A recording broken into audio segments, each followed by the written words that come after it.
우리 최 집사님 기도 속에서도 말씀하신 것처럼 우리 지난주 우리 정춘영 성도님께서 주님의 부르심을 받았습니다. 먼저 슬픔을 당하신 우리 정영선 권사님과 우리 유가족분들께 위로의 마음을 전합니다. 우리 사랑하는 사람을 떠나보낸다는 것은 어떤 말로도 표현하기 힘든 슬픔입니다. 그럼에도 불구하고 우리가 소망을 갖는 것은 바로 하나님의 약속의 말씀을 믿기 때문입니다. 제 아내가 특별히 정춘영 성도님을 만나서 구원에 대한 확신에 대해서 이렇게 확인할 수 있었던 시간을 가진 것도 정말 하나님의 은혜였다는 것을 고백하게 됩니다. 비록 이 땅에서는 더 이상 볼 수 없지만 우리가 믿음의 눈으로 지금 낙원에서 주님과 함께 계심을 우리가 볼 때 우리는 소망을 갖게 됩니다.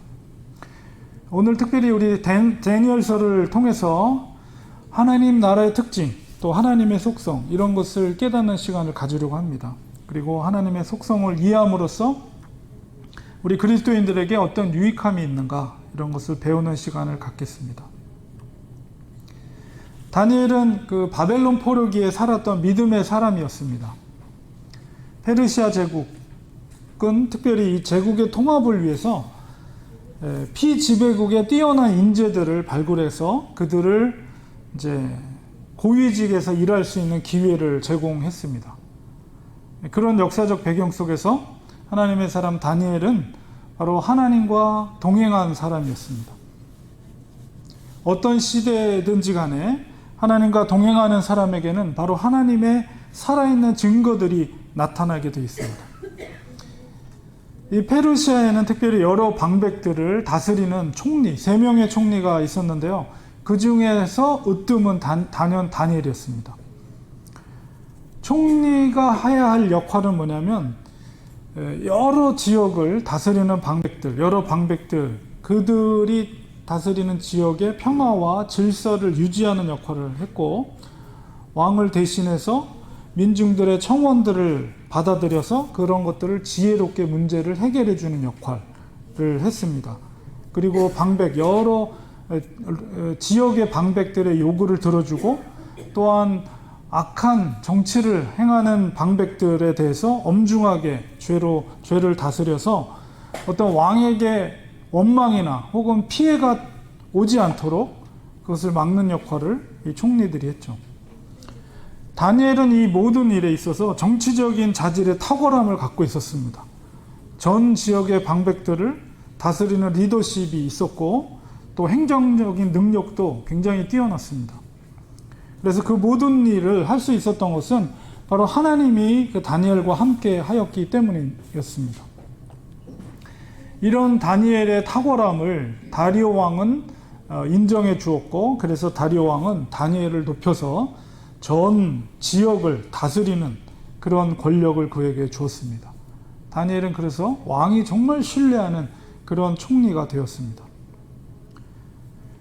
다니엘이 이렇게 행할 수 있었던 근본적인 이유는 바로 그가 하나님의 약속을 믿었기 때문입니다. 그 약속은 예레미야 선지자를 통해서 바로 70년 동안의 포로기가 지나면 백성들이 다시 예루살렘으로 귀환할 수 있다, 귀환하게 된다는 약속이었어요. 하나님의 일하심을 믿고 그때가 차면 바로 그 회복이 이루어질 것을 소망을 가지고 다니엘은 살았습니다. 만약에 하나님께서 말씀을 통해서 바벨론과의 투쟁을 요구했다면 다니엘은 다른 삶을 살았을 것입니다. 그러나 다니엘은 약속의 말씀을 믿었기 때문에 자기에게 주어진 자리에서 충성을 다했던 것이죠. 하나님의 말씀은 이렇게 그리스도인들에게 절대적인 소망이 되는 것입니다. 다니엘처럼 바벨론 포로기와 같은 상황 속에서도 하나님의 말씀은 이렇게 소망이 되는 것입니다. 그 소망을 가지고 비록 나라를 빼앗긴 서름 속에 있었지만 그것을 참고 견디며 살아가게 된 것이죠. 다니엘은 오늘 말씀 속에 있는 상황은 죽을 줄 알면서도 예루살렘을 향해서 창을 열고 하나님 앞에 기도했던 것이죠. 그렇게 했던 것은 하나님의 때가 가까웠기 때문입니다. 다니엘에게 있어서 절대적인 주군은 바로 오직 여호와 하나님이기 때문에 바로 그것의 믿음의 증거로서 그는 죽을 줄 알면서도 그렇게 하나님 앞에 기도했던 거예요. 다니엘과 같은 그런 믿음을 가지고 산다면 세상이 그런 사람을 감당할 수가 없습니다. 설령 그에게 죽음이 닥쳐온다고 해도 그는 눈 깜빡거리지 않고 그 믿음을 지키는 사람입니다. 사자굴 속에 있었던 다니엘을 하나님은 지켜주셨어요. 오늘 읽은 이 두 구절은 바로 그 사자굴에서 구원하신 하나님을 찬양하는 다리오 왕의 선포입니다. 다리오 왕이 선포된 말씀 속에 하나님 나라의 특징이 분명하게 나타나고 있습니다. 6장 26절에 보면 먼저 하나님의 속성에 대해서 그는 살아계시는 하나님이다 이렇게 말하고 있어요. 하나님의 속성에 먼저 말하고 있는데 다리오 왕이 있던 시대는 BC 539년입니다. 그러니까 지금으로부터 치면 한 2600여 년 전에 인물이 다리오 왕인데요. 그의 입에서 나온 하나님의 속성은 바로 시대를 뛰어넘어서 지금 현재를 살고 있는 우리에게도 믿음의 울림이 되는 것이에요. 그때나 지금이나 하나님은 살아 계십니다. 살아있다는 것은 바로 우리와 함께 현재 함께 하신다는 거예요. 현재 살아 계시기 때문에 우리와 함께 할 수 있는 것입니다. 바벨론 포로기의 다니엘과 함께 하셨던 그 하나님이 바로 지금 현재 우리와 함께 하시는 것입니다. 하나님은 언제나 살아계신 하나님. 살아있다는 것은 생명이 있다는 것. 오직 하나님께만 이 영원한 생명이 있습니다. 항상 살아있는 존재이기 때문에 그렇습니다. 그런데 그 하나님께서 유한한 인간에게 바로 그 영원성을 허락하셨어요. 너무 놀라운 일입니다. 바로 하나님의 아들 예수 그리스도를 구주로 영접할 때 유한한 인간에게도 영원한 생명을 약속해 주셨습니다. 2000년 전에 사마리아 여인에게 약속하신 생수를 우리에게도 약속해 주셨어요. 영원히 목마르지 않는 생수, 바로 예수 그리스도를 의미합니다. 우리가 예수 안에 거할 때 영원한 생명을 하나님께서 약속해 주셨습니다. 다리오 왕은 또한 하나님은 영원히 변하지 않는 분이라고 말하고 있어요. 하나님은 변하지 않는 분이십니다. 세상의 모든 것들은 변합니다. 그러나 하나님은 변하지 않습니다. 하나님의 약속은 변하지 않습니다. 하나님의 말씀이 우리에게 중요한 이유가 그것이에요. 사람은 약속을 해도 쉽게 그것을 깨뜨려요. 그러나 하나님의 약속은 변하지 않습니다. 우리에게 구원이 필요한 것도 하나님의 변하지 않는 두 가지의 속성 때문에 그렇습니다. 하나님의 속성, 두 가지 속성은 첫 번째는 하나님은 사랑이시다는 것. 이것은 절대 변하지 않습니다. 두 번째 속성은 하나님은 또한 공의로우시다는 것. 하나님의 공의로우심은 죄에 대해서 반드시 책임을 물으신다는 것입니다. 하나님의 이 두 가지 속성 때문에 인간에게 구원이 필요한 것이에요. 만약에 공의가 없는 하나님이라면 아무리 큰 죄를 지은 사람도 다 천국에 갈 거예요. 회개 없이. 무조건 사랑하기 때문에. 그러나 만약 공의가 없는 하나님이라면 이 세상은 어떻게 될까요? 불법 천지가 될 것입니다. 아무리 죄를 져도 천국에 갈 수 있다면. 만약에 반대로 사랑이 없는 하나님이라면 어떨까요? 정말 인정사정 없는 공의의 집행이 이루어질 것입니다. 그러나 하나님은 사랑이시며 또한 공의로우십니다.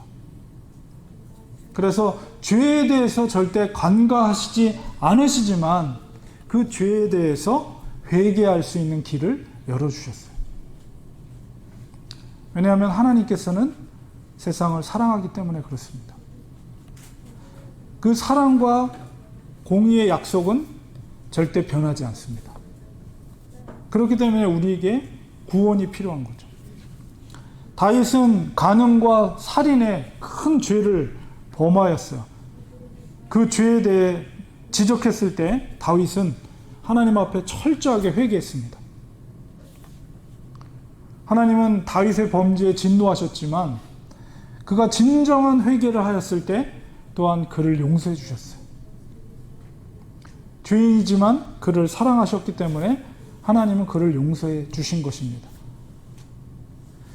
그 다윗을 사랑하시고 용서하셨던 하나님은 우리에게도 동일한 모습으로 우리를 사랑하시고 우리를 용서해 주십니다. 세상은 변하고 우리도 변해요. 그러나 하나님은 절대 변하지 않습니다. 하나님의 약속은 아무리 시간이 흘러도 절대로 변하지 않습니다. 우리는 변하지 않는 이 하나님을 의지해야 합니다. 다리오 왕은 또한 하나님 나라에 대한 속성에 대해서 말하고 있어요. 그의 나라는 멸망하지 아니할 것이요 그 권세는 무궁할 것이다. 이렇게 말했습니다. 다리오는 누구보다도 나라와 제국의 흥망성쇠를 잘하는 왕이었습니다. 다리오 왕은 메대 왕으로서 바벨론이 이제 멸망하는 것을 보았고 이제 새로운 나라에는 바사, 성경에는 바사라고 되어 있는데 페르시아 제국이 이렇게 다시 일어나는 과도기에 있던 왕이 이 다리오 왕입니다. 지상에서의 영원한 제국, 영원한 나라는 없습니다. 세계 역사가 그것을 증명하고 있죠. 로마 제국도 페르시아 제국도 다 멸망했습니다. 지금 현재는 미국이 최강대국으로 세계를 제패하고 있지만 미국도 결코 영원하지는 않습니다. 그러나 하나님의 나라는 영원합니다. 하나님의 권세는 무궁합니다. 지금 기독교가 많은 공격을 당하고 있고 교회가 힘들어지고 있고 또 코로나로 인해서 들리는 얘기는 정말 많은 교회들이 문을 닫았다고 그래요.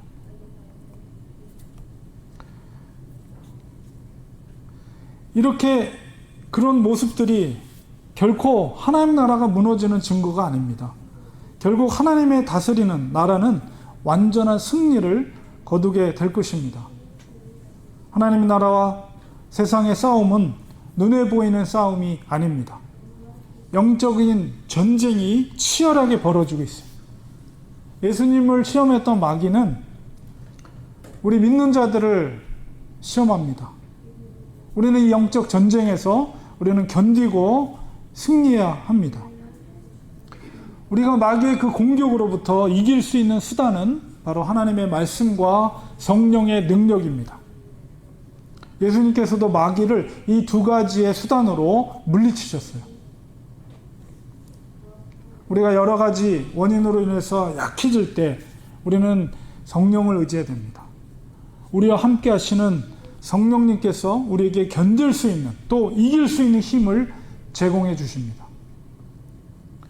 또한 우리는 하나님의 말씀을 묵상하고 그 말씀을 믿고 의지해야 합니다. 하나님의 약속의 말씀을 기댈 때 우리는 견딜 수가 있고 또 이길 수가 있어요. 하나님 나라의 왕이 되신 예수 그리스도께서 앞서 싸우고 계심을 우리는 또한 믿어야 합니다. 예수님께서는 전쟁에 능하신 분입니다. 하나님은 아들에게 하늘과 땅의 모든 권세를 주셨습니다. 전쟁의 최전방에서 바로 예수님께서 싸우고 계세요. 우리는 그 주님을 바라봐야 됩니다. 주님을 따라 참전할 때 우리는 승리할 수가 있어요. 다니엘이 늘 승리할 수 있었던 것은 하나님과 날마다 동행했기 때문에 그렇습니다. 그리고 약속의 말씀을 믿었기 때문에 그렇습니다. 이러한 영적인 원리는 지금 이 시대를 살고 있는 우리들에게도 동일해요. 우리의 본향은 천국입니다. 이 땅에서 우리가 살고 있는 것은 하나님의 말씀의 성취가 아직 이루어지지 않았기 때문에 그 도구로서 우리가 쓰임받고 있는 거예요. 우리의 본향을 늘 우리는 묵상하시기를 축원드립니다. 다니엘이 바로 70년이 차면 그들이 다시 예루살렘으로 귀환하는 약속을 믿고 살았던 것처럼 우리들도 주님의 재림을 믿고 이 땅에서 살아야 합니다. 그때가 되면 모든 전쟁이 끝이 나고 영원한 하늘나라에서 우리가 살게 될 것입니다.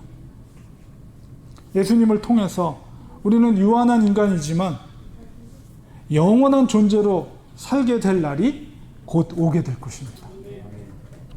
그 약속을 믿고 우리는 현재 우리에게 주어진 일에 충성을 다해야 하는 것이죠. 6장 27절에 보면 다리오 왕은 하나님을 구원의 하나님으로 말하고 있어요.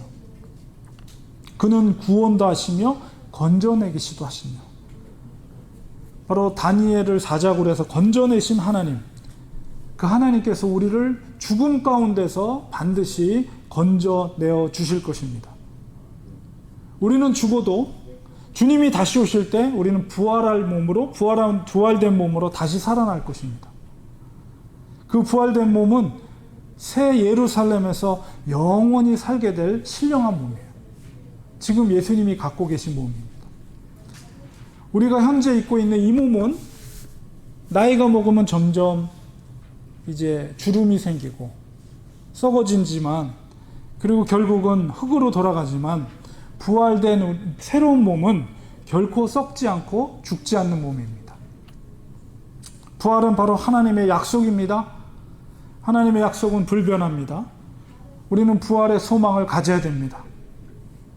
지금으로부터 2600년 전에 다리오 왕의 입에서 선포된 그 하나님이 바로 우리의 하나님 되십니다. 시대와 역사를 초월해서 하나님은 변함없이 바로 우리를 사랑하시고 우리에게 은혜를 주시는 하나님이십니다. 그 하나님의 약속을 믿으며 포로이기와 같은 이 시대 속에서 다니엘과 같은 삶을 사시기를 간절히 축원드립니다. 결론을 맺겠습니다. 제가 말씀을 준비하면서 눈을 감고 곰곰이 생각해 봤습니다. 바로 다니엘의 삶을 묵상해 보았어요. 그는 10대 초에 포로로 잡혀와서 일평생 동안 바로 바벨론과 페르시아 제국의 왕궁에서 살았어요. 그러면서 그가 꿈꾸었던 바로 예레미야 선지자에 의해서 약속된 70년이 차면 다시 예루살렘으로 돌아갈 것에 대한 그 예언이 결국 페르시아 제국의 고레스 왕에 의해서 성취가 되죠. 고레스 왕의 선포에 의해서 다시 귀환하게 됩니다. 근데 다니엘은 예루살렘으로 돌아가지 않았어요. 왜 그랬을까요?